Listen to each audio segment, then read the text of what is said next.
Olá, eu sou Paulo José Cunha e nós estamos iniciando ao vivo pela Rádio Câmara e pela TV Câmara a mais uma edição do Participação Popular. E o tema do programa de hoje tem a ver com o direito previsto neste livro aqui, a Constituição da República Federativa do Brasil. No seu artigo 5º, parágrafo 15º, diz a Constituição: é livre a locomoção no território nacional em tempo de paz, podendo qualquer pessoa, nos termos da lei, nele entrar, permanecer ou dele sair com seus bens. É o velho direito de ir e vir.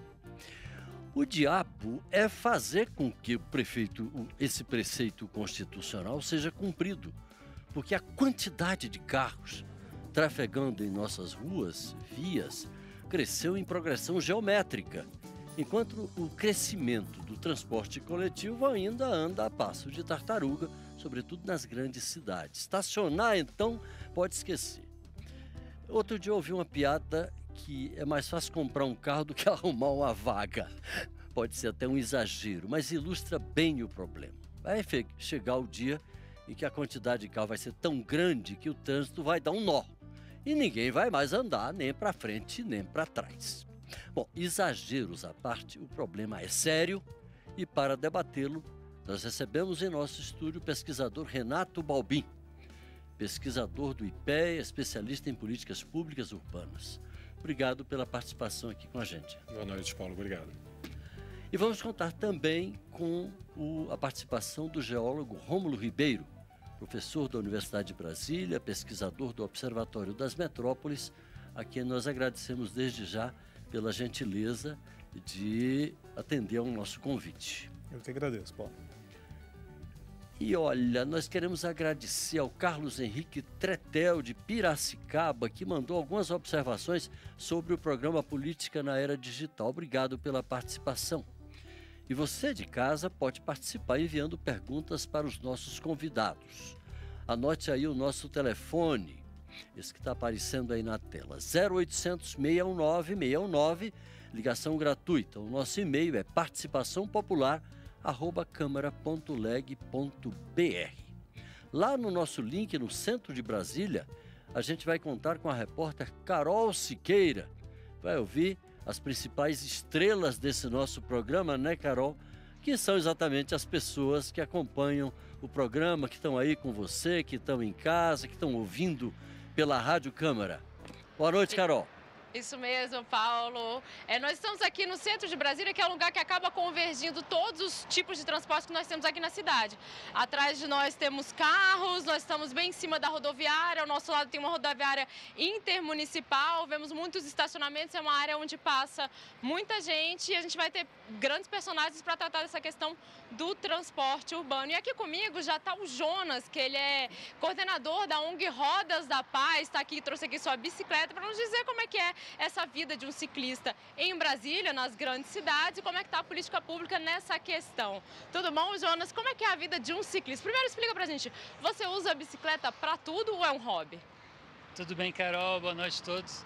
A bicicleta é um meio de transporte. Eu uso nas minhas atividades cotidianas, seja para fazer compras, seja para ir para o trabalho ou para ir para o cinema, para uma atividade de lazer ou estudos. E há quanto tempo você abandonou o carro, por exemplo?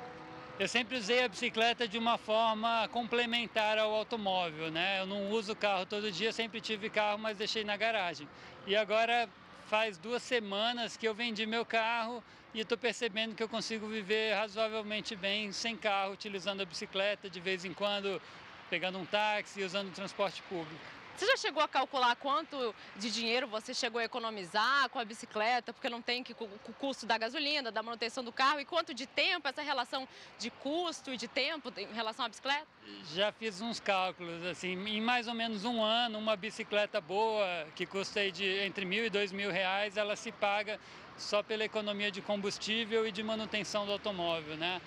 Por mês, esse é o valor que um carro tem, considerando a depreciação, os custos de combustível e manutenção. Você tem, incluindo até seguros, estacionamentos, você tem um custo aí de um carro médio, um carro popular médio, de R$1.000 por mês.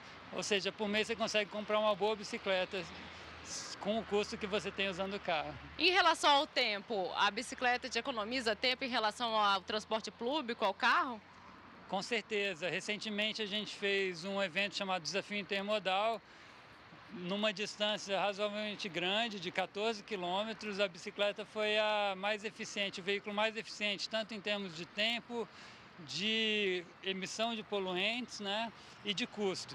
Então a bicicleta é uma alternativa possível se a gente tiver cidades que estejam habilitadas a receber o ciclista de uma forma adequada. A gente tem aí alternativas de deslocamento com a bicicleta, que para curtas e médias distâncias é bastante positivo para a cidade como uma forma complementar. É claro, ela nunca vai substituir completamente o transporte público de massa.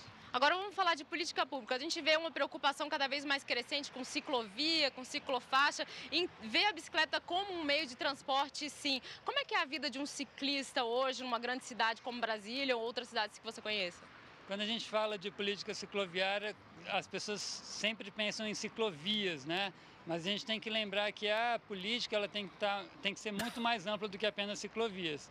Ela inclui um trabalho de redução dos limites de velocidade, de controle também do uso do automóvel, para que as pessoas tenham incentivos a não usar tanto o automóvel, de taxação de estacionamentos e de incentivos que partam também pelo trabalho de educação e fiscalização. Então a gente tem que ter um trabalho bastante completo que vai além de fazer ciclovias. As ciclovias têm que estar planejadas também nos locais onde tem mais acidentes, para que aí sim a gente tenha um estímulo que as pessoas deixem o carro em casa e utilizem mais a bicicleta, o transporte público e até possam ter mais liberdade para caminhar, que ainda é um aspecto que é bem frágil em Brasília. O pedestre ainda está bem... Devia ter prioridade para o pedestre, ele ainda não é priorizado. Obrigada, Jonas. Você continua aqui com a gente no link. A gente vai devolver para o estúdio para uma rodada aí de debates no estúdio. Fico com você, Paulo. Obrigado, Carol. Bom, já falou da questão das bicicletas, né? Hoje parece ser quase que uma obsessão das pessoas começar a usar mais esse tipo de transporte alternativo. Mas o fato é que o transporte convencional, esse a gente sabe que está em crise. É só olhar para as cidades e ver o tamanho da encrenca que é andar, por exemplo, se deslocar numa cidade como... vamos ficar com São Paulo. Sem falar da nossa Brasília aqui, onde o problema já é extremamente sério. As pessoas gastam 4, 5 horas dentro do carro. É um negócio absurdo. Nessa primeira rodada, assim, bem superficialmente, tem saída para esse problema, Rômulo e Renato? Queria começar com o Rômulo. Tem saída, lógico, tem que ter saída. Uma das saídas é a intermodalidade, a multimodalidade. Então, quer dizer, você conseguir trabalhar com políticas com a bicicleta, com o próprio pedestre, né, e com outros meios de transporte coletivo, que não apenas o ônibus. Hoje a gente tem bastante investimento nos ônibus articulados, os que já são para transportar um número maior de pessoas, os conhecidos BRTs, os VLTs. Então, assim, tem saída, ela passa por investimentos públicos em transporte, em multimodalidade, não apenas num transporte, um transporte não resolve, né? Passa também pela regulação do trânsito, como também foi levantado aqui já, que é você conseguir traduzir para a população que o automóvel existe, mas que ele não é o melhor meio de transporte para todos os deslocamentos. Para alguns, ele é o melhor meio. Quando você vai fazer compras com a sua família ou sair no final de semana, etc., o carro é o melhor meio. Mas para você fazer aquele transporte que a gente chama de deslocamento pendular, casa e trabalho todo dia, será que o carro, você sozinho dentro do carro, ele é o melhor meio? Então, isso é uma política de regulação, uma política de conscientização. Então, junto, investimento em infraestrutura, regulação, política de conscientização, né, e outras também políticas, é um rol que tem que ser trabalhado junto para que tenha saída. Esse movimento que você chama de pendular, a gente percebe muito bem que a encrenca, a confusão é porque você tem que enfrentar um trânsito muitas vezes complicadíssimo, estressante, Sim. E quando chega, ainda tem que procurar estacionamento. Estacionamento, como eu brinquei aí no início, está ficando mais caro do que carro. Hoje no Brasil. Renato, quais são as suas primeiras observações sobre esse tema? Você concorda com o Rômulo? Então, invertemos. Desculpe, Rômulo. Você concorda com o Concordo, eu acho Renato? que é possível, sim. Nós temos que ter uma vontade política de transformação, de fato. E não ficar preso à questão de lobbies, né, da indústria do petróleo ou das montadoras de veículos, porque, inclusive, há soluções relativamente simples. Eu, conversando essa semana com um aluno nosso de doutorado, uma proposta simples que poderia ser feita é ser no serviço público. É o maior empregador do Distrito Federal, você trabalhar com horário corrido, 2 turmas de horário corrido. Você vai tirar um volume imenso de pessoas que entrariam às 7 da manhã e sairiam, por exemplo, às 2 horas da tarde, e um grupo que entra às 2 e sai às 7 ou 8 horas da noite. Custo zero, e você tira um volume grande, às vezes, de veículo da rua no horário de pico. Então, existem soluções, existe necessidade de você rever as políticas voltadas para a mobilidade pública, né? Como o Renato colocou, a necessidade de investimento multimodal. Hoje a gente vê que as grandes cidades do mundo têm investido principalmente em transporte sobre trilhos, né? Desde os metrôs, dos veículos leves, dos VLTs, né? Dos trens urbanos, como meios de transporte de massa mais eficientes e menos poluentes. Agora, a gente não precisa ser especialista, a gente vê que uma cidade, por exemplo, como Brasília, ela tem um metrô, para o telespectador que não conhece muito bem a cidade. Brasília tem as 2 asas, a asa norte e a asa sul. O nosso metrô, ele só vai até a rodoviária, que fica exatamente na divisão entre as 2 asas. A parte norte da cidade não é atendida pelo metrô. Então, tem toda a parte norte da cidade e mais todas aquelas cidades, aqui são conhecidas como cidades satélites, que estão próximas daqui, Planaltina, Sobradinho, são cidades grandes, que muita gente trabalha aqui, etc. E que não é atendida de forma alguma. Por que eu sou um leigo no assunto, né, como muita gente que está nos assistindo, mas que também usa o transporte, sabe que é óbvio que esse metrô precisa ser ampliado, porque não é?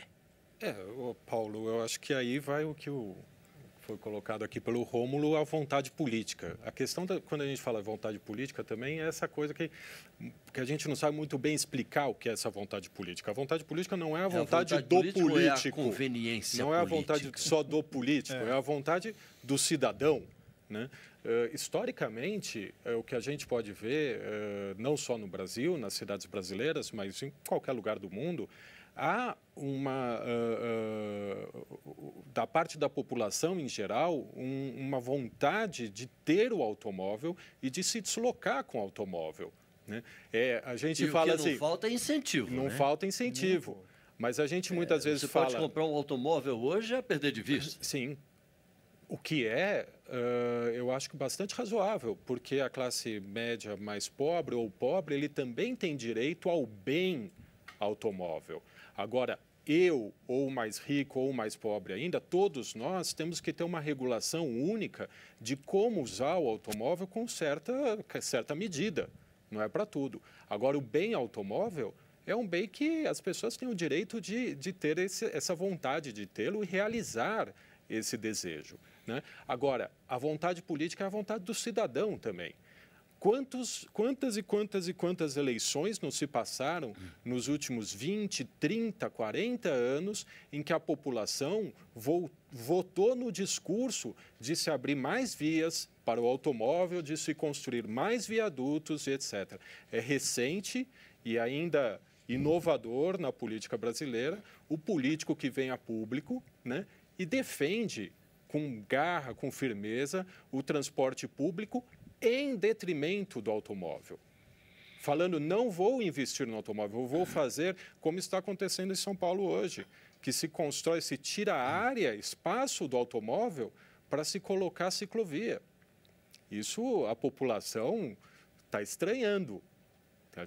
É um movimento político que está acontecendo. Então, aquilo que a gente fala como óbvio, muitas vezes, na hora de você votar, você pensa no seu carro e no seu deslocamento, e não no coletivo. Falar em coletivo, vamos falar com a Carol. Carol tem outra participação, ela está com... Parece que é um usuário ali do transporte público, né, Carol? Isso mesmo, Paulo. Eu tô aqui com o seu Antônio, ele vai falar com a gente rapidinho, que ele vai esperar encontrar um colega aqui na rodoviária aqui do nosso lago. Ele é usuário do transporte intermunicipal, mora em Pedregal, que é uma cidade satélite, um bairro próximo aqui de Brasília, que fica a cerca de 50 quilômetros. Seu Antônio, rapidinho, diga aí pra gente, quanto tempo o senhor demora por dia no ônibus? Olha, eu demoro mais ou menos para vir para o meu trabalho 1h40. Quando é no horário de pico, aí é 2 horas, 2h30 de volta, entendeu? Sendo que esse transporte que eu pego, ele só vem até a rodoviária, que eu trabalho na W3 Norte, aí eu tenho que ir caminhando. Ontem mesmo, entendeu? Eu fiquei de 6 horas até 7 horas e não teve um transporte. Então, se tivesse transporte até o trabalho do senhor teria de pegar 2 ônibus, um só não serve? 2 ônibus, um só não serve. E quanto tempo o senhor caminha da rodoviária até o trabalho? Deve dar uns 15 minutos, 20 minutos, entendeu? Antes que era na Paulina, a gente tinha um transporte, não era bom, mas servia. Hoje entrou uma empresa, acho que mais X, outra acho que é Grande Brasília, né? Mas é tudo carro sucateado, pior do que a que existia, e Deus dará, né? A nossa cidade, a administração da nossa cidade, eu acho que não toma conhecimento disso, né? E a gente fica na mão deles. O senhor tem Vale Transporte? Tenho, sim. Já colocou na ponta do lápis quanto o senhor gasta por mês com ônibus? O ônibus, eu gasto de casa ao meu trabalho, eu gasto R$182. Por dia? Não, por dia eu gasto R$8,30. R$8,30 por dia. Pesa no orçamento? Com certeza, né? Isso aí, se tivesse uma maneira de isentar isso daí, ficaria muito mais em vantagem para a gente, né? E vamos falar de tempo. Que horas o senhor acorda para chegar no trabalho em tempo? Olha, hoje mesmo eu saio de casa às 5h20, eu peguei o ônibus, era 6h10. Para chegar aqui, eu cheguei aqui era 7h20. Aí mais 15 minutos até o meu trabalho, que eu entro 8 horas, né? Dá para descansar um pouco quando chega em casa ou já chega na hora de dormir e acordar para outro dia? Chega em casa, toma um banho e vai dormir, né? Porque não tem como fazer mais outra coisa, né? Obrigada pela sua participação, seu Antônio. É com você, Paulo. Caramba, isso tem um custo. Quer dizer, não só o desgaste dele, porque com certeza seu Antônio não terá a mesma produtividade que tem uma pessoa que mora num país europeu, por exemplo, que tem um transporte de boa qualidade, em que ele chega descansado ao serviço, volta para casa com mais tranquilidade, se desloca com mais rapidez e talvez com mais segurança, né, Romulo? A gente tem também, como o seu Antônio colocou, a gente hoje não pode só pensar na cidade em si. A gente vive um contexto metropolitano muito forte. Nós temos um fluxo imenso de trabalhadores que moram nos municípios de entorno do Distrito Federal e que diariamente vêm para trabalhar no Distrito Federal. E é um peso muito grande. Nós temos alguns municípios aqui do entorno que 60% da população trabalha no Distrito Federal. Então, é um fluxo muito grande. O que acontece com uma cidade enorme como é São Paulo. Exatamente. Você tem todo aquele fluxo ali daquelas cidades circunvizinhas. Exatamente. De trabalhadores que vão trabalhar no centro de São Paulo. E você tem que pensar numa política de forma metropolitana, de forma do conjunto, porque políticas pontuais não resolvem. Como ele mesmo colocou, a empresa não consegue atender, o fluxo de veículos é muito pequeno, então são poucos veículos, muito cheios, tempo demais para você chegar, além dos carros na via, e não há nada em conjunto entre os governos, nem entre a Agência Nacional de Transportes, né, a NTT, para gerar um conjunto de políticas para o grupo de municípios, principalmente os 11 principais municípios do entorno do DF. Mas não existem estudos assim, estratégicos? É impossível acreditar que não existe um estudo estratégico, sobretudo das grandes cidades, para enfrentar o problema? Sem dúvida existe. Isso que o Romulo está falando, quer dizer, enfrentar multimodalmente, digamos assim, se é que esse palavrão existe. Sim, sem dúvida. Esse conhecimento, ele existe e é antigo. Ele também, você não precisa fazer e refazer estudos para saber o que a gente vem falando, que a mobilidade se resolve por uma multimodalidade, pela integração das linhas, integração das tarifas e etc. Tudo isso se sabe há muito tempo. Agora, a questão que eu acho que se coloca é por que não se faz? Né? E aí é importante o exemplo da população, que passa, que é o exemplo de todos, 4, 5 horas por dia no transporte, gasta os mais pobres no Brasil, a faixa, se a gente pegar a população inteira do Brasil, dividir em 10 faixas, aquela primeira faixa dos mais pobres chega a gastar 14% da sua renda familiar com o transporte. Se você pega os mais ricos, que estão andando de carro, ou até mesmo de helicóptero, que seja, o impacto no orçamento da família é mínimo. Uma das maiores frotas de helicópteros do mundo é de São Paulo. É a segunda maior frota de helicóptero. A segunda do mundo. Ela só perde para Los Angeles. Os executivos acham mais barato até fazer uma despesa enorme, comprar um helicóptero, do que andar de carro dentro de São Paulo. Agora, por mais sofisticado seja o carro. Porque a população pobre está historicamente relegada a essa periferia distante, com transporte ruim e etc. Essa que é a pergunta que tem que ser colocada, né? E por que parte substancial da população continua votando em político que abre via e abre viaduto, né? Então, é essa inversão, é esse movimento político que o Brasil ainda tem que fazer. E, nesse sentido, o esgotamento das cidades, o esgotamento do trânsito, pode até ser benéfico no sentido de conscientizar a população de que os investimentos têm que passar agora para o outro lado, para o transporte coletivo. Pois é, mas o que a gente percebe é que a população não parece sensibilizada com isso. Porque, voltando ao que conversamos lá no início, a tentação de possuir o carro, ela é muito grande.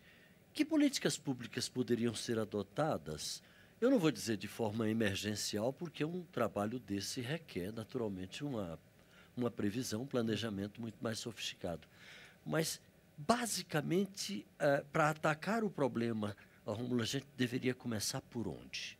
A questão do metrô? São Paulo tem 70 quilômetros só de metrô e há 40 anos não tem expansão alguma. Brasília tem metrô, não sei, me parece que há 10, 15 anos. De 94 para cá. De 94. A inauguração foi em 94. 94 para cá. Temos 10 anos de metrô. E de lá para cá também não teve expansão alguma. Essas redes ficam, essas coisas se constroem e ficam paradas.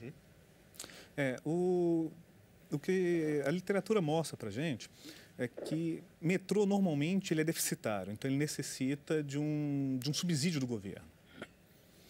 Daí talvez a não expansão ou a lenta expansão das redes ocorram no Brasil. Tem um estudo uma vez que eu estava vendo que só existem 2 metrôs no mundo que não são deficitários, que acho que é o de Tóquio e o de Nova York. Mas por que ele seria deficitário no caso do Brasil? Pelos custos de manutenção que você tem. São elevados demais? São muito elevados. É subsidiado, então? É subsidiado. Então, você tem um subsídio para poder manter, por exemplo, a passagem num nível viável para o usuário. Agora, existem outras formas, né, que a gente pode pensar que o Brasil abandonou já há bastante tempo e deveria retomar, que, por exemplo, é o trem. É você trabalhar com deslocamento via trem. Vários países usam isso. Estados Unidos usa, o Canadá usa, a Europa inteira usa, para fazer esses longos deslocamentos, somente entre municípios. Por exemplo, é muito comum você morar em Nós abandonamos inteiramente, a gente anda pelo Brasil e vê com muita tristeza as vias férreas ainda abandonadas aqui. E aquilo servia, era uma coisa... É um transporte limpo, né? Poderia ser recuperado. Ecologicamente muito mais recomendável. Poderia ser recuperado. Agora, o Rômulo toca num ponto essencial dessa conversa, que é o subsídio, né? Quer dizer, você conseguir fazer a tarifa encaixar no bolso do cidadão. Sim. A tarifa do metrô, há subsídio em todos os metrôs do Brasil e na maior parte dos metrôs do mundo. A questão é que no resto do mundo, o ônibus e as outras formas de transporte público também têm subsídio. Porque para você garantir um ônibus de qualidade, com fluxo de ônibus, etc., que faça a pessoa deixar o seu carro, em casa e usar o ônibus, não é só com o pagamento da tarifa, porque senão a tarifa explodiria o valor. Cidades na Europa, em média, se você pegar todas as maiores cidades europeias, em média, 50% do custo do transporte coletivo, ônibus, é pago por subsídio, por recursos públicos. Só 50%, só a outra metade é pela tarifa. Imagina o cidadão brasileiro que paga R$ 3,50, R$ 3,80. Né? Se ele tivesse o Estado investindo a mesma quantidade que ele está pondo diariamente no transporte, como o Antônio falou, R$ 182 por mês, que impacta provavelmente o salário dele em 10% ou mais, se o Estado estivesse colocando isso, se a gente não estaria melhorando a qualidade, trazendo novos usuários para dentro, gerando mais renda para o sistema, tirando o carro. Pois é uma discussão a ser feita. Pois é, Renato, e o curioso é o seguinte, a gente está falando aqui de transporte subsidiado. E precisa lembrar que muita gente se queixa que mesmo subsidiado ainda é muito caro. Uma tarifa, não sei, Brasília parece que se paga R$ 3,00. Metrô. O metrô em Brasília custa R$ 3,00. A passagem de ônibus também em Brasília ainda continua muito alta. O usuário ele é sobretaxado, digamos assim, para poder se deslocar do trabalho para casa, de casa para o trabalho. Sobretudo quando a gente vê que para usar o automóvel você tem subsídios, porque as vias são construídas para o automóvel e ninguém te cobra. Você estaciona e ninguém te cobra para estacionar. Então, assim, uma questão muito, vamos dizer assim, que a gente consegue impactar essa situação de maneira muito imediata, é uma política de estacionamento. Passe a cobrar o estacionamento, que imediatamente você conscientiza o sujeito de que, peraí, o automóvel também tem um custo. Eu tenho que pagar, como todo dia, ou eu tiro para pôr no ônibus, ou eu tiro para pôr no estacionamento. E aí ele vai começar a fazer cálculos. Exatamente. Compreende? Na situação que a gente está, o subsídio é só para o automóvel, só para o transporte particular, incentivando que as pessoas usem mais e mais e mais. Uma coisa é comprar, outra coisa é utilizar mais e mais e mais. Se eu não me engano, em Londres... Bom, nós temos aqui a primeira pergunta, que foi enviada pelo Marco Aurélio. Marco Aurélio, ele diz, ele mora no Vale do Paraíba, em São Paulo, e diz que vê com muita tristeza a via férrea que corta o vale histórico. Aquilo a gente comentou agora há pouco, né? Por coincidência. Ele diz, sinto que poderia reativar o trem de passageiros para deslocamentos dentro dos municípios interligados pela malha ferroviária da antiga Refesa. Né? Ele disse que foi licitada apenas para transporte de cargas, mas ele acha que poderia desafogar a Via Dutra, que já não comporta tantos veículos. E aí ele dá uma sugestão que seria ligar Barra do Piraí, no Rio de Janeiro, a Santa Branca, São Paulo, como transporte de passageiros. Outra ideia, a volta da Minas Highway, antiga linha de trem desativada, que sai de Cruzeiro, lá em São Paulo, até Belo Horizonte, utilizando o túnel da Revolução de 32, o famoso túnel onde trabalhou Juscelino Kubitschek, se não me engano, tanto para transporte de cargas como de passageiros entre um estado e outro.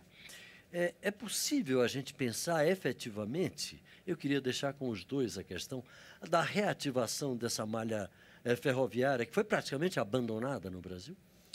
Com certeza. Eu acho que a necessidade de uma remodelação, até para trens mais modernos, né, mas é extremamente viável. Se você for pensar que você transporta um volume muito grande de pessoas, porque você consegue fazer composições bastante longas, você tem velocidades, né, dependendo do projeto, relativamente altas. Né, por exemplo, você chega em trens comuns, né, por exemplo, na Europa, a 150, 200 km por hora no trem, o que agiliza o deslocamento entre municípios e acaba desafogando fortemente as rodovias. Agora, é um investimento que tem que ser feita uma remodelação, né, da rede que existe hoje, porque no Brasil, menos de 3% da estrutura férrea é usado para transporte de passageiro. O resto é só carga. Para carga, como o próprio... O resto é só carga. O próprio telespectador. Menos de 3% que é usado para... Que é um problema, vamos dizer, de infraestrutura bastante aí complicado de lidar. Porque essa malha, ela remonta muitas vezes ao século XIX ou início do século XX. Exatamente. Né? E ela foi, sim, utilizada durante muitos anos por transporte de carga e de passageiro. Mas quando você tinha um país de 60 milhões, 70 milhões de pessoas, hoje estamos falando de 200... Além do mais, a gente está falando de trens de baixa velocidade daquela época. Daquela época. Não são Hoje esses trens supermodernos de sem hoje dúvida, que exigiriam uma malha talvez muito mais sofisticada. Até porque as curvas não teriam que ser tão grandes, tão apertadas, e separada a malha de carga com a malha de transporte. Hoje, é muito difícil você usar sobre a mesma linha carga e transporte de passageiros, ainda que seja possível, mas é bastante difícil. Então, seriam bastante investimento a ser feito. Mas o fato é que, até hoje, essas linhas, né, elas cruzam as cidades, né? Então, essa terra está ali disponível para se fazer novos investimentos. E essa é a grande questão, porque a grande dificuldade de você fazer investimento em transporte dentro da cidade é você ter espaço para fazer, para cortar. Hoje as cidades estão consolidadas. Como é que você corta o Rio de Janeiro? Como é que você corta Brasília? Agora, tanto em Brasília quanto no Rio de Janeiro, tem lá já cortes feitos da linha tão abandonados. Vamos recuperar. Bom, nós vamos novamente ao centro de Brasília. A Carol Siqueira está com mais. Nossa, da hora que você falou para cá, já caiu o sol completamente. Já é plena noite em Brasília. Exatamente, Lá já atrás escureceu por aqui. Lá atrás os prédios estão de rosa, né? Estamos no Outubro Rosa, né? Um alerta aí sobre o câncer de mama. Carol. Isso, Paulo. Eu estou aqui com a Josicélia, ela é pedagoga, trabalha aqui pertinho da rodoviária, no prédio da Defensoria da União. O que ela fez? Ela cansou de pegar tanto trânsito, de procurar por vaga, deixa o carro em casa e trocou o carro pelo metrô. Desde quando você fez essa mudança? Já faz mais de 2 anos que eu fiz essa mudança. Para mim é bem mais cômodo. Eu deixo o carro perto da estação do metrô, pego o metrô até aqui, depois só volto e pego o carro de volta. Você já colocou na ponta do lápis quanto você economiza, o quanto você gasta mais com isso? Qual é a soma? Já economizei sim, já dá mais de um salário eu vindo de metrô. Economizando de combustível, claro, né? O metrô fica muito mais barato. Em relação ao tempo? Então, o metrô está meio demoradinho, porque tem esses probleminhas volta e meia, mas ainda é mais rápido, mais confortável. E do metrô você vai andando para o trabalho ou tem que pegar uma segunda condução? Não, eu vou andando para o trabalho, que é aqui no setor bancário sul. Você acha que esse sistema funciona ou ainda tem muito que melhorar? Tem muito a melhorar, aumentar os vagões, aumentar o número de vagões, porque está ainda faltando, ainda está muito apertado o metrô. Você acha que se o transporte público fosse mais eficiente, mais gente faria como a senhora, deixaria o carro em casa? Com certeza. Brasília é muito consciente, Brasília tem consciência da sustentabilidade, né? Iremos economizar muito na poluição, diminuir muito a poluição. Mas e aí como pedestre? Porque daqui da rodoviária até o prédio onde a senhora trabalha, a gente consegue ver, é um pouco longe, passa por umas vias. O motorista respeita o pedestre? Dá para ficar tranquilo? Brasília, depois daquele governo Cristóvão, que teve bastante ênfase na educação das faixas, porque eu estive fora de Brasília e os outros estados admiram isso. Eles respeitam, sim. É raro, né? Claro, tem alguns que são meio desordeiros, mas isso são poucos. Obrigada. E fica aí o exemplo da nossa pedagoga aqui, deixar o carro em casa e trocar pelo metrô. Tchau. A gente, vendo um exemplo desse, a gente fica animado. Agora, como fazer para convencer o grande público, digamos assim, a seguir o exemplo aí da nossa entrevistada? O transporte ele tem que ser atrativo. Né? Se ele não for atrativo, por uma série de questões, as pessoas não vão sair do seu carro. Porque a gente vive no Brasil um momento, na verdade, nesse momento, um período onde ter carro também é símbolo de status. É como se você tivesse um upgrade de vida quando você tem um carro. Eu tenho uma propaganda, uma vez que eu vi numa loja assim, né? Deixe o ônibus, compre a sua moto, numa revendedora de moto. E aí você fala, olha, na verdade tinha que ser o contrário. Né? Por quê? Porque não é atrativo ao usuário. E aí tem uma série de questões, né? Desde o conforto, o tempo. Conversando uma vez com um colega que trabalha com mobiliário urbano, ele colocou o seguinte: uma das formas de você avaliar a qualidade de transporte é pelas paradas de ônibus. Quanto melhor a parada de ônibus, pior é o transporte. Significa que você faz quase uma casa, porque o cara vai ficar muito tempo esperando. Quando o transporte é rápido, você não precisa disso. Compreendendo, em Nova York, você tem plaquinhas. Vai demorar um pouquinho ali. 5 minutos você pega. Aqui em Brasília, você vai ficar 40 minutos, 50 minutos esperando o ônibus. Aí você faz telhado, você faz barreira de vento, você faz... Quer dizer, você já pode saber que você vai ficar muito tempo esperando. Agora, Renato, só para o telespectador da TV Câmara e para o ouvinte da Rádio Câmara entenderem, a gente tem 3 níveis de competência para atuarem nessa questão, né? O município é responsável pela parte de metrô e de trem, digamos assim, né? Aliás, o Estado, né? O Estado cuida do metrô e cuida do trem, da competência do Estado, competência estadual. O ônibus já é de competência municipal. E as rodovias aí já é federal. Esses 3 entes federativos, eles estão se entendendo, estão tentando se, pelas pesquisas, pelos trabalhos que vocês realizam, estão tentando se entender para que se ofereça uma solução integrada para essa questão? Eles estão tentando. Não significa que eles estejam já com excelentes exemplos de entendimento, né? A questão é complexa. Você tem estado que gere parte do ônibus, município que tem o metrô, todas as capitais, né, um único município, o metrô está dentro da capital e é a ação do Estado dentro daquela cidade. Então, você tem realmente vários conflitos políticos, né? Como um governador de estado, muitas vezes, pode incidir sobre a mobilidade urbana de uma cidade. Agora, de anos para cá, a gente avançou muito quando o Brasil votou e aprovou a Política Nacional de Mobilidade Urbana, né? Em que ela deixa mais claro quais são as competências de cada um dos órgãos. A retomada de investimentos também estimula que o município e o Estado, a retomada dos investimentos da União, estimula que municípios e Estados sentem à mesa para discutir esses temas conjuntamente.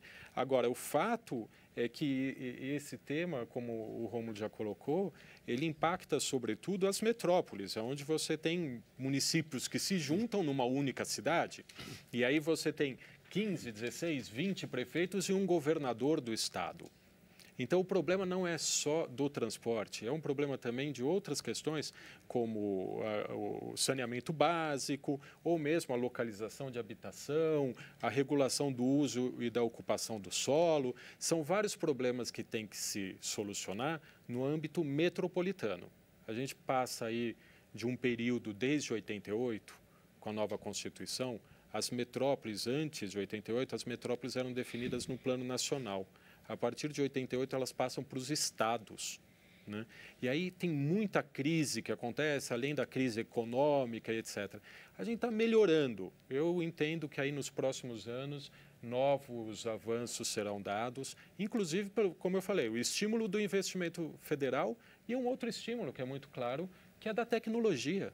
Hoje a tecnologia permite a integração. Por exemplo, a integração tarifária. Várias cidades têm o cartão, o bilhete único, que integra, né, tarifas. Falar em tecnologia, modernização, etc., a direção do programa me lembra aqui, pelo ponto, que soluções como o trem-bala, isoladamente, não sei se seria uma solução razoável, mas interligada a outras, dentro desse conceito de multimodalidade que a gente está discutindo, talvez fosse uma solução, não, Rômulo? Com certeza. Eu acho que... Pelo menos uma ajuda. Com certeza. Eu acho que a integração tarifária ela é um dos principais fatores para favorecer que o usuário passe a usar o transporte coletivo. Porque uma vez que você desce, por exemplo, de um ônibus para pegar outro, ou desce de um metrô para pegar um ônibus, você tem que pagar de novo uma tarifa, isso acaba desestimulando a pessoa. Então, no momento que ele pode comprar um bilhete único e falar, eu vou pegar o ônibus, daqui eu pego um outro ônibus, eu pego um trem, ou sei lá, eu pego a barca, eu pego qualquer outro meio de transporte. Ele sabendo, tendo a garantia de que vai ter conforto. Exatamente. Então, ele sabe, eu paguei uma vez, eu consigo andar em vários meios para chegar aonde eu quero. Aí se torna acessível e interessante. Porque hoje a gente tem que falar dessa interconectividade, a intermodalidade. Não tem como, porque não são todos os meios de transporte que vão chegar a todos os lugares. Então, se o metrô chega numa parte, o VLT chega em outro, o BRT chega em outro, o ônibus chega em outra. Cada um tem o seu espaço dentro da cidade.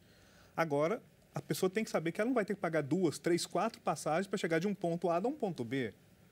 Porque aí é um absurdo, é inviável. Bom, nós estamos na linha com o deputado Ronaldo Benedetti, do PMDB de Santa Catarina. Deputado, nos ouve? Sim, positivo. Ouço e os vejo. Muito boa noite, deputado. Seja muito bem-vindo ao Participação Popular. Só para lembrar que a Câmara dos Deputados apoiou a iniciativa do senhor, deputado Ronaldo Benedetti, de incluir a mobilidade urbana entre os temas estudados pelo nosso Centro de Estudos e Debates Estratégicos, aqui da Câmara, e que estão abertas as inscrições para o 2º Seminário Internacional Mobilidade e Transportes, que vai acontecer agora, entre os dias 20 e 23 de outubro, no auditório Nereu Ramos da Câmara dos Deputados. É só entrar na página da Câmara dos Deputados e qualquer pessoa pode fazer sua inscrição e participar. Deputado, agora sim, vamos conversar um bocadinho a respeito dessa questão. O senhor acha que a Câmara está oferecendo a sua contribuição do tamanho que o problema exige? Olha, vamos nos conformar com o que temos, né? Já está dando atenção para o tema, que é um dos temas mais importantes para as grandes cidades, para as médias cidades do Brasil, porque hoje você tem fila, engarrafamento em todos os lugares, você tem dificuldade de mobilidade urbana. Aliás, o tema mobilidade urbana é mais completo do que o tema transporte coletivo, né? Antigamente se discutia transporte coletivo, né? O Brasil perdeu muito quando foi fechada a IBTU, né, que era o órgão que estudava isso no Brasil, e nós temos uma grande falha, não termos mais alguém para pensar o Brasil, para discutir essa questão, para estar pensando em todas as formas de mobilidade urbana no país, uma forma central, e depois auxiliando os órgãos municipais e estaduais da área. Então, nós tivemos uma grande perda. E a Câmara dos Deputados, ela está dando um exemplo. Eu quero dizer a você que eu vejo, assim, o órgão talvez com maior capacitação, seja a IPE que está aí, que nos ajudando, mas o metrô de São Paulo é um órgão que está pensando muito nessa questão e veio naquela onda que havia desses órgãos nacionais que haviam. E nós agora na Câmara estamos fazendo esse trabalho, assim, de uma forma muito voluntária, de funcionários da Câmara, de pessoas identificadas com a área, com pessoas que estão com você, que estão ajudando muito, né, a pensar esse tema, e nós queremos concluir uma ajuda para o Brasil, para o Poder Executivo, oferecendo para o Brasil esse estudo, esse trabalho, que vai ser algo talvez pequeno, perto do grande problema que é o problema da mobilidade urbana no nosso país. Algum dos nossos convidados tem uma pergunta aí para o nosso deputado? Eu gostaria de saudar o deputado Ronaldo, que a gente já teve junto justamente no Centro de Estudos, um trabalho excelente que vem sendo feito, e reafirmar aqui que a Câmara ela tem sim feito proposições, e excelentes proposições. A gente vem analisando aqueles projetos de lei que estão na Câmara, excelentes, mas é que falta ainda, né, muitas vezes a pressão para que seja votado e transformadas as leis. Eu queria fazer aqui um levantamento feito pela produção, só num levantamento muito rápido. Verifiquei que existem 15 proposições em tramitação nesse momento aqui na Câmara que tratam da questão da mobilidade urbana. Deputado, justamente, o senhor tem algum desses projetos para destacar para a gente e avaliar essa possibilidade de que sejam votados e que a população tenha uma resposta a esse problema da mobilidade? Não quero discutir esse tema agora, porque nós estamos fazendo um estudo e nós vamos apresentar depois a conclusão de que projetos esses serão muito importantes e o que a gente vai colocar como propostas para as grandes soluções dos grandes e dos pequenos problemas que serão grandes soluções para a questão da mobilidade urbana. Né? O Brasil, ele acabou ficando sem um pensamento nacional. Nós perdemos grandes especialistas, como eu disse, com o fechamento e a extinção da EBTU, a EBTU e o... falha agora, desculpa, a falha da memória, o outro órgão que tinha nacional que pensava a questão da mobilidade urbana. Na minha cidade, Criciúma, há 18 anos atrás, nós já pensamos nisso, como você vinha falando ali, a questão de você não pagar várias passagens quando você tem que ir de um lado ao outro da sua cidade. Se você vai pagar várias passagens, você não vai pegar um transporte coletivo. A sua mobilidade urbana, você vai fazer ela pelo transporte mais egoísta que existe, que é o de automóvel ou de motocicleta, que não é tão egoísta, mas é mais perigoso, por exemplo. Então, a questão da mobilidade urbana ela é um conjunto pode ser de bicicleta, pode ser a pé, você ter calçadas, você ter túneis, você ter um ônibus que você possa de um lado para o outro para levar a tua bicicleta junto, você vai num ponto de ônibus, o resto completo de bicicleta, ou o resto completo a pé, ou vai de automóvel deixando um ponto, de outro ponto vai de transporte coletivo.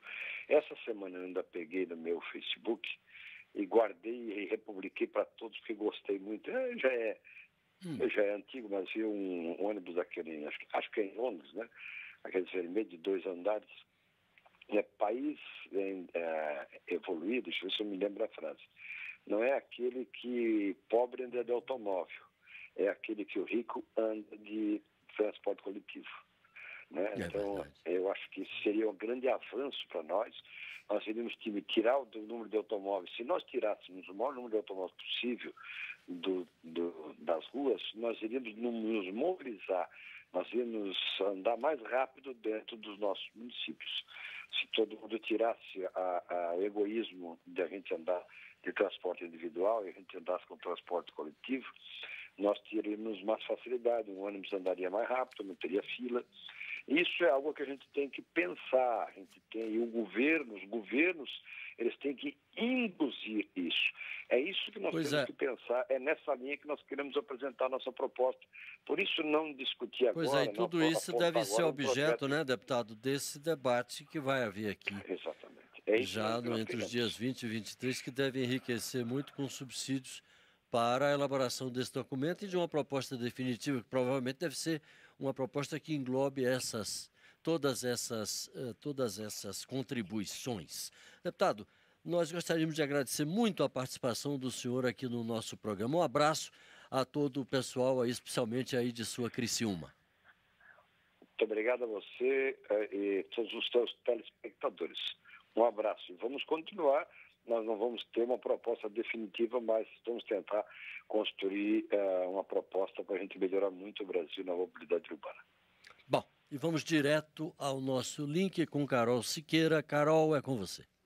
Oi, Paulo, eu volto aqui do centro de Brasília e estou com o Jonas Bertucci de novo. O Jonas, ele é da ONG Rodas da Paz, está acompanhando a gente desde o começo do programa. Não sei se vocês escutam aí do estúdio um som, uma música vindo aqui da rodoviária, porque amanhã vai ter um show aqui na Esplanada, um show em homenagem ao meio ambiente até, inclusive. E eles estão passando som, então vou dar uma palhinha aqui nessa nossa última entrevista. O Jonas queria fazer uma pergunta para o pessoal aí do estúdio. Diga, Jonas. Queria resgatar um comentário do Baldi no início, né? A questão não é incentivar, não é proibir o uso do carro, né? Por mais que as pessoas tenham o direito de consumir o carro, esse direito não pode ser confundido com o direito de se deslocar prioritariamente ou exclusivamente com o carro, né? A nossa questão é que o direito de mobilidade ele não pode ser superado pelo direito de propriedade. O direito de propriedade do carro é diferente do direito de deslocamento, né? Então, para garantir o deslocamento, a gente tem que enfrentar uma questão que é fundamentalmente política, para priorizar os meios que são mais eficientes do ponto de vista social. Então, se todo mundo for andar de carro, a cidade vai parar, então a gente não vai garantir direito de mobilidade. Dentro dessa perspectiva do momento que a gente está hoje, das eleições, a gente não vê um quadro muito favorável para uma mudança de modelo de mobilidade na cidade. Como é que vocês veem isso? Inclusive, nenhum dos candidatos que estão aí no segundo turno assinaram uma carta de compromisso da mobilidade que foi feita nacionalmente pela União dos Ciclistas do Brasil. Então, como é que vocês veem essa perspectiva? Vamos passar direto para os nossos convidados, pedindo a eles que sejam breves. Nós já estamos nos encaminhando para o final do programa. Ainda tem umas perguntas aqui que eu não gostaria de deixar de, pelo menos, deixar registrada a participação dos nossos telespectadores e ouvintes. Essa questão, né, relacionada à eleição é bem o que o Renato estava colocando, né? As pessoas continuam ainda votando mais pensando no interesse individual do que no interesse coletivo. E aí a gente não tem, ainda no Brasil, ou a gente perdeu ao longo da história do Brasil, a sensação de você pensar no direito coletivo e não simplesmente no seu bem-estar pessoal. Que eu acho que isso também está muito em jogo quando você fala da eleição. Quando o candidato, muitas vezes, não se compromete, provavelmente é porque não sabe nem como ele vai encontrar a casa quando ele assumir o cargo, né? Talvez possa ser uma questão como essa. Mas eu acho que isso tem que ser repensado desde dos direitos, né, da circulação, seja por qualquer tipo de modal, quanto aos incentivos às pessoas, como, por exemplo, você tem em Paris, né, a proposta de você pagar as pessoas que vão de bicicleta ao trabalho. Que é um incentivo. Que é um incentivo. Um incentivo interessantíssimo. Então, falou, você vai de bicicleta, eu te pago. Bolso, né? Exatamente, porque é um benefício para aquela pessoa. Agora, Paulo, só bem rapidamente, a gente tem que contextualizar também. Como o deputado falou, a gente vem de um momento anterior em que você teve empresas públicas fechadas, que eram de planejamento, etc., para um momento atual que você tem um Ministério das Cidades, uma política elaborada e votada de mobilidade, investimentos que foram retomados. Então, quer dizer, existe sim um país em transformação e eu acredito que para melhor e que a prioridade é o transporte público, é BRT e VLT. Bom, rapidamente, nós já estamos nos encaminhando para o final, como eu disse, eu tenho aqui a participação do Adelson da Silva Monteiro, de Marília, São Paulo. Ele diz que em Marília estamos há 22 anos sem investimento. Será que o povo pode esperar por melhorias? Já, por falar em Marília, vamos para outra cidade aqui de São Paulo, que é um comentário aqui de uma pessoa de Hortolândia, de São Paulo, mas fala de Campinas. Ele diz aqui, o Lucas Thiago, que atualmente em Campinas não há mais cobradores nos ônibus. Outra mudança é que agora é vendendo um ticket passe, um cartão, a R$ 5,30, sendo o valor da passagem apenas R$ 3,30, devendo o cidadão procurar um local adequado para ressarcimento dos R$ 2,00 pagos a mais, não existindo mais a possibilidade da passagem ser paga em dinheiro, e sim obrigatoriamente no cartão.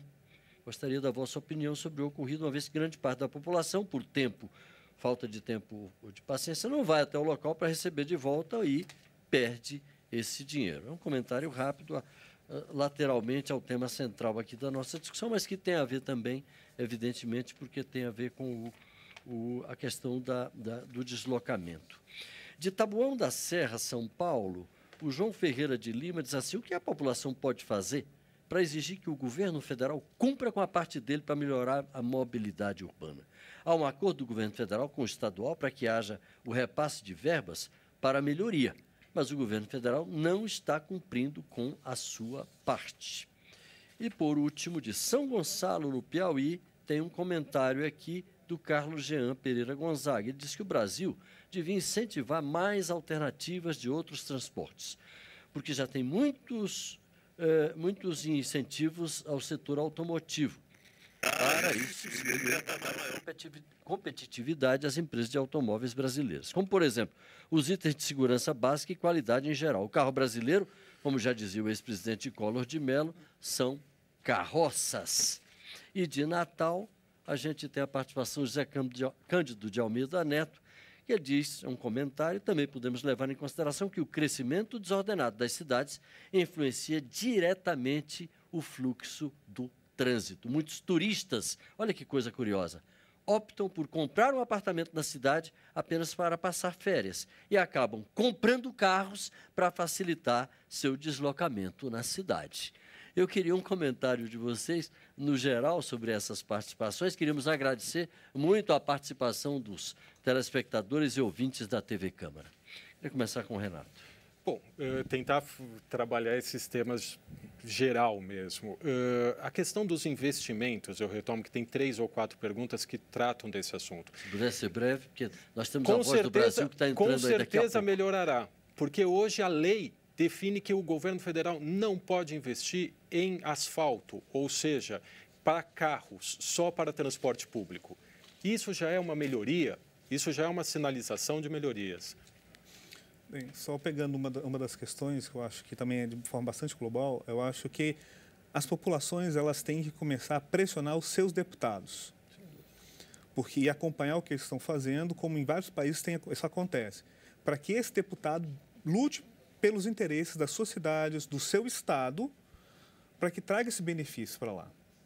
Né? Senão, como foi colocado, fica 22, 30 anos sem investimento. Então, eu acho que tem que recorrer realmente, né, e pressionar, não é simplesmente votar e esquecer de quem votou. É ir atrás e pressionar os deputados, né, federais, os seus vereadores, para, olha, nós queremos uma solução, nós queremos saber o que está acontecendo.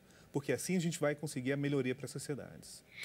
Bom, nós vamos chegando ao final do nosso programa. Eu queria muito agradecer a participação do Renato Balbim, pesquisador do IPE, especialista em políticas públicas urbanas, e ao geólogo, ao Rômulo Ribeiro, professor da Universidade de Brasília, somos colegas, professores lá da Universidade de Brasília, que é pesquisador do Observatório das Metrópoles. Muito obrigado pela participação de vocês, enriqueceu muito o nosso debate. Queria agradecer a quem participou pelo link lá, né? Sim, pessoal do Rodas da Paz, os transeuntes, as pessoas que passavam por ali, que usam o transporte público e que sofrem na pele diariamente esse problema. Nós chegamos ao final desta edição do Participação Popular. As perguntas, eu tenho algumas aqui que não puderam ser respondidas ou que chegarem daqui a pouquinho, quando o programa já terá terminado, serão encaminhadas aos nossos convidados. A quem nós queremos, eu insisto, agradecer mais uma vez pela participação. E já fica aqui o convite para a próxima edição do Participação Popular. Na próxima sexta-feira, 18h, ao vivo, quem vai tratar, o nosso programa vai tratar dos problemas dos idosos. A população brasileira está envelhecendo. Estamos vivendo mais, mas será que temos condições de dar uma qualidade de vida digna aos nossos idosos? Escreva, telefone e participe. Muito obrigado pela audiência. Um grande abraço e até a próxima.